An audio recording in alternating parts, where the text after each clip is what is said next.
कि मैं कुछ प्रोडक्ट्स की कीमतें देख रहा था जो कि हर रोज़ आम आदमी लोग ख़रीदते हैं, खाते हैं अपने घर में। और मैं वो चार्ट्स भी लेके आया। मस्टर्ड ऑयल हो, तूर अरहर, आटा, चावल। अगर हम बीते साल की तुलना में आज देखते हैं तो कीमतें काफ़ी बढ़ चुकी हैं। देश की जो इकॉनमी है वो आप चला रही हैं, बजट भी चला रही हैं, और लोगों की पीड़ा, क्योंकि आप खुद एक मिडिल क्लास फैमिली से आती हैं, आपको भी उसका एहसास है। बढ़ती कीमतें वित्त मंत्री जी आपके लिए इस वक्त कितना बड़ा चिंता का विषय? नहीं, first of all middle class will get affected each time price में फर्क आता, तो पर्टिकुलरली खाद्य पदार्थों में प्राइसेस इंक्रीज होने में it affects the families immediately, no doubt on that. और उसके लिए तुरंत हम इनफॉर्मली एक ग्रुप ऑफ मिनिस्टर्स भी हैं जो बैठते हैं और इंपोर्ट इंक्रीज करने के लिए और कस्टम्स ड्यूटी रिड्यूस करने के लिए हम वैसे मेशर्स समय समय पर टेकअप करते हैं। और import of oil, particularly edible oil में पाम ऑयल इंपोर्ट का भी हमने बोथ क्रूड एंड रिफाइंड का भी स्टेप्स लेकर आए। मगर एक विषय हम डेटा के ओर देखने में,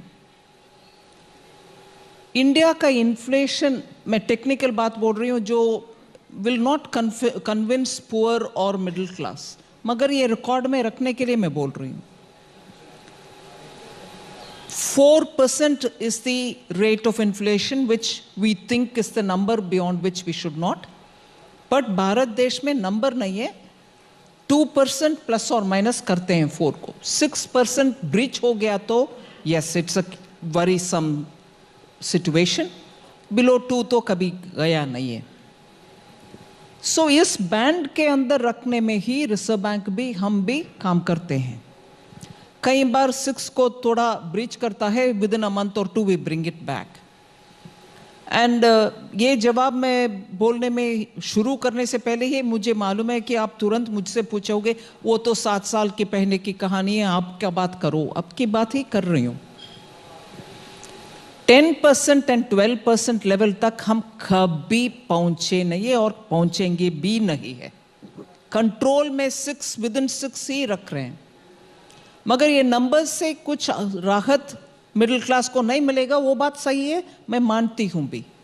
मगर ये जो सरकार चलाने के समय, उनके ज़माने में 10 तक इन्फ्लेशन गया, आज वो खड़े होकर बोल रहे हैं इन्फ्लेशन, महंगाई महंगाई। अरे भैया, आपके ज़माने में तो 10 और 12 तक गया इन्फ्लेशन। उस समय क्या आप कितने स्टेप्स लिए, वो बात भी बोलिए।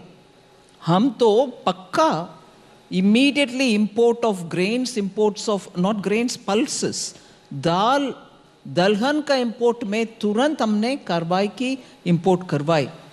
और seasonal vegetables, particularly fruits, tomatoes और फ्रूट्स एंड वेजिटेबल्स में, अनियंस में पीरियोडिकली ए साइक्लिकल प्रॉब्लम भारत में है, उसका स्टोरेज का।